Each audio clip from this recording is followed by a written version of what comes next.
Hey there everyone, Powder here, and welcome back. It is time for another Star Citizen video.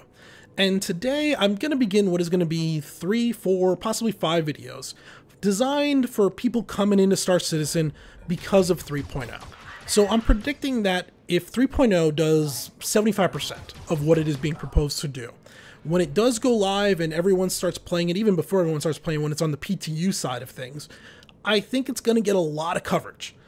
Between the video game websites, YouTube, Twitch, all these things, there's going to be a lot of coverage about it. As such, there's going to be people coming in that know what Star Citizen is, but haven't really been following it. And all of a sudden they're going to see it and be like, wow, that looks like a playable game, and I'm going to maybe go check it out. And then they're going to do some Google searching, and they're going to see a lot of noise. They're going to see people tearing it apart. They're going to see all these, it's a scam, it's all these other things. As for the scam one, video banner up above here, check that out. It's not a scam. But though it's not a scam, that doesn't mean everything's been perfect. There have been mistakes made along the way. And that is what I'm aiming to do here. I want to take and make a few videos for people coming in that maybe just aren't up to date on all the ins and outs, everything that's been going on, all the noise. And I'm going to give you my perspective. I am a supporter of the game, but I'm also a pessimist. I'm also a negative person. So you're going to get a little bit of both sides of it, because while the game's not a scam, there have been mistakes made. There have been growing pains. And so we got to look at those. We got to talk about them. If you're going to donate money, you should have a pretty good idea of what your money is going into, and what issues may have arisen or may come up because of that money. Now that I've ensured downvotes from both the defenders of the game and the critics of the game, let's get into it and really dive into this video and talk about money. I think the money is kind of the key point. Where everything else, or at least the vast majority of the other criticisms, stem from the money. They stem from the financing.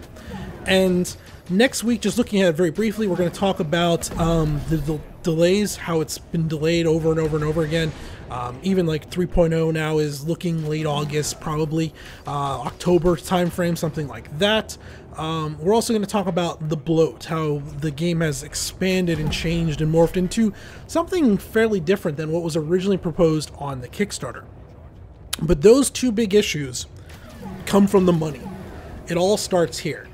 Today, I'm not going to dive into how much is left over. I'm not going to get into that speculation. I've done that before. I'll put that in the banner up above here.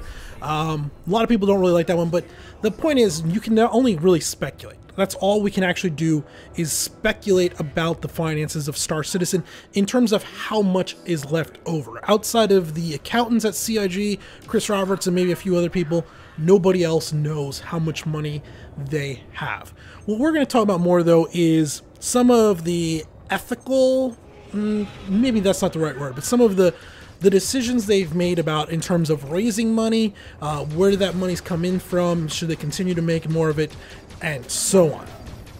So the first part of this, where most people are going to have seen it, and where we should start off with, is the Kickstarter, because there's a fundamental misunderstanding, I think, by a lot of people around why the Kickstarter was used. A lot of people think the Kickstarter was used to raise the funds to develop the game. They'll look at it and they'll say this game was originally proposed to be a $500,000, $500,000 video game. That was the scale, the scope of it. And as such, when they then had $90 million, $100 million, $150 million, the scope has grown well beyond what the game originally was. And there's truth to this. There's truth that the game has developed well beyond its original scope. But they're completely wrong with the idea that it was originally supposed to be a $500,000 game. It says so right at the very top of the original Kickstarter page. And I'll link this in the description down below also. If you take a read there, they talk about how they're using this to bring in, they were basically using it to attract eyes. It was advertising. The money they wanted in order to make the game was going to come from the RSI website. And this is for several reasons. But you got to remember what was going on October of 2012. Kickstarter, while not new, was still in its ooh, shiny, fancy, this thing's really awesome phases. Kickstarter was very positive. There were a lot of positive vibes around it. A lot of the negativity over failed Kickstarters hadn't really kicked in yet. So while CIG had been working for some time, selling some things on their own website, they weren't getting a huge amount of recognition. But they went over to Kickstarter, this new platform, where a lot of people are watching it and really picking on some games and jumping at them and everything. And overnight, they became one of the highest funded games on that website. And as such, they instantly got media recognition from all over the video game journalism sites.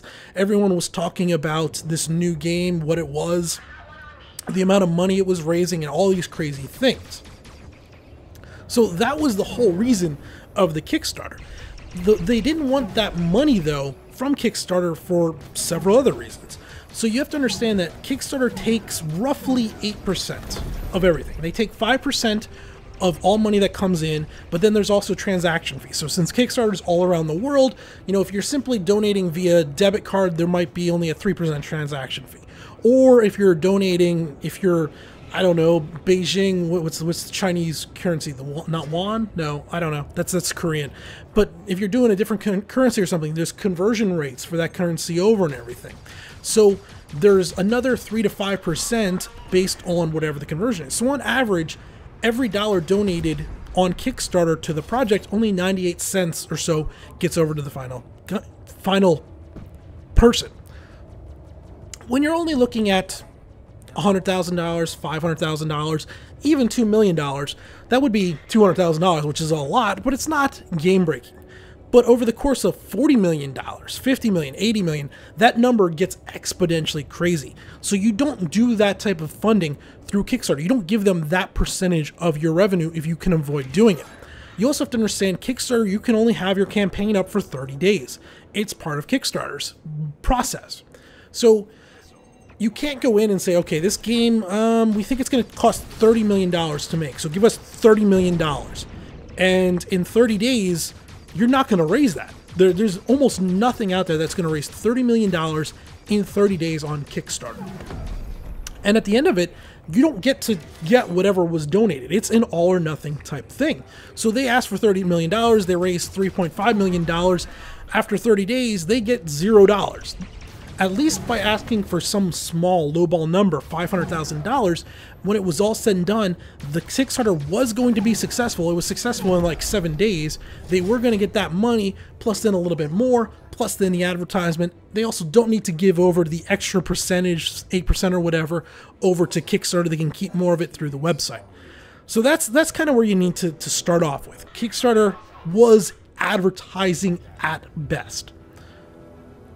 Now, I did say before, though, that doesn't mean things haven't grown exponentially. They absolutely have. I was predicting early on, and you just have to take my word for this, we'll go back, and I read through the original Kickstarter. I said it's a $40 million game to make. $60 million would put me comfortably feeling, all right, I'm safe at them being able to complete what they needed to do. Now, this was the original concept, not what is currently being proposed with all the new systems and extra details and features. No, this was the original. But even then, from $40 million up to $150 million is a little crazy. And this brings around people saying, well, at this point you should stop the funding, cut the funding off. Either we as the consumer stop giving them money, or they themselves actually go on their website and shut the store down. And I think this is naive. It's naive to say the best. Now, you as the consumer, you as your own consumer, absolutely, if you don't want to give them any money, do not give them money. It is a donation. That part's not naive. Asking them to shut the store down is naive. They realistically, between now and the end of the year, could raise another $15-ish million. If you think about it, they have 3.0 going to launch, hopefully August timeframe. Maybe not, but hopefully August. When that comes out, that's going to generate sales. People are going to be buying cutlasses, they're going to be buying freelancers, constellations, things that can transport vehicles down to the planet so they can ride around on the planet side. There's going to be a lot of money generated there. Then you're going to have CitizenCon. During CitizenCon, there's going to be a big presentation. That's going to raise a bunch of money. You're going to have the holiday sale, which is going to raise a bunch of money. You're probably going to have 4 more concept ships between now and the new year. There's one about every 6 weeks or so. So there's probably going to be 4 more concept sales between now and the end of the year. All that together is easily going to probably be more than $10 million, possibly approaching $20 million. What company do you know is going to turn down $10 to $20 million of revenue in 6 months. It's just not realistic. That's naive to think about. And while I understand why you want the money to stop, I do understand. Like, if we cut the money off now, they would have to look at their bank account, they look at the final balance and say, all right, we have $70 million or whatever. We need to finish the game with this amount of money. And that might light a fire in them. That takes a lot of the safety net out from underneath them. They have to start performing, and a lot of these delays, continuing adding things, would have to go away. They would need to stop that. But while I understand that, I still think it's naive to believe they're going to say, yeah, we don't want to make $10, $20 million over the next 6 months in order to make the game even bigger, better, or even just to ensure that we can finish what we have set out to do. And then, you know, maybe another $20 million next year and so on. Though that type of stuff, it's just, I don't want to say you're wrong. I do understand the standpoint, why you would want to consider that. It's just not realistic. It's not realistic. Maybe Mother Teresa. If Mother Teresa ran a game studio and asked for $20 million, by the time she got 21, she would say, all right, shut the store down, we're good, we got what we need. 99.9% of companies out there that have to pay people to work are not going to walk away from that money. It just doesn't happen. There's also a pro-consumer side to this, on our point, where say you are a hesitant. Say you don't want to jump in, you see a lot of the noise going on around Star Citizen, and you want to wait, and you jump in and you play around with one of the free weekends when you don't have to pay any money and you like what you saw. Well, at that point, you could choose to buy in at $45 and get a base package. And then 4.0 rolls around, you like it even a little bit more. All right, well, you had $40, maybe you'll upgrade to a $100 package. It gives you, the consumer, the choice of when and where and how much money you want to spend. Whereas if they did not continue to sell this, say back in 2012, they stopped after the Kickstarter and said no more money. Well, say the game turns out it's looking to be really, really good. You don't have that choice. You have to basically wait for the game to finish before you can play it. With how it's going now, you can go ahead and as the game develops, if you like the way it's going, you can add more money in for yourself. It gives you that option that you would not have otherwise. I love that feature. I really do. As a consumer, I like that. I originally bought in at $65. That was because $60 was what I was looking to spend. I wanted to pay full video game price. $65 was the closest.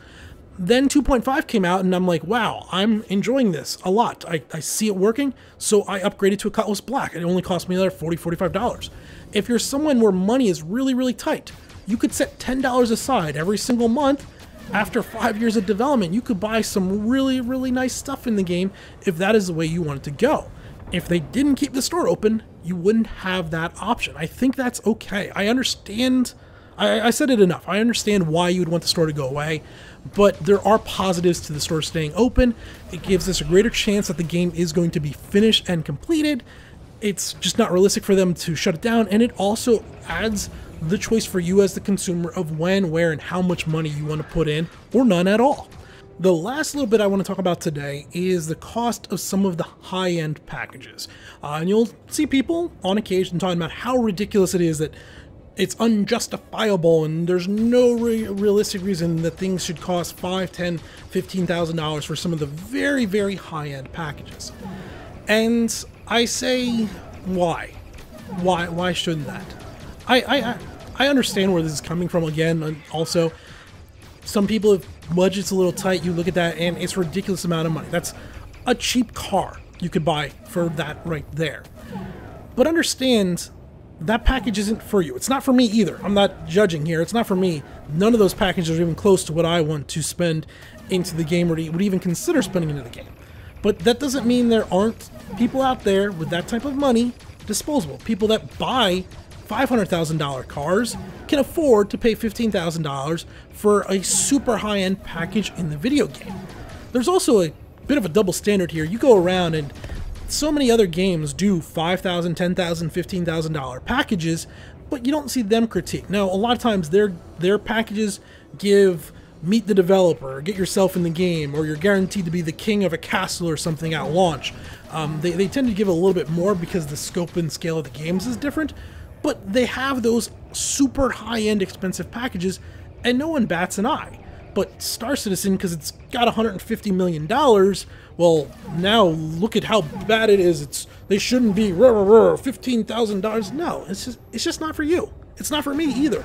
I get it, but let's at least be fair. If you're gonna critique one, critique them all. But some people have more money than us, than you, me. Yeah, there's rich. You know, let the rich people have the packages they want. It gives a lot more money to the development so that the game can continue on. And at the end of the day, someone that can afford one of those packages, they can afford to lose that $15,000 also. Okay, I think that about does it. Next week we will get into some of the, well, I already mentioned before what we'll be getting into, things about the delays and all of that. Let me know what you think in the comments down below. Until next time, this has been Power. Thanks for watching.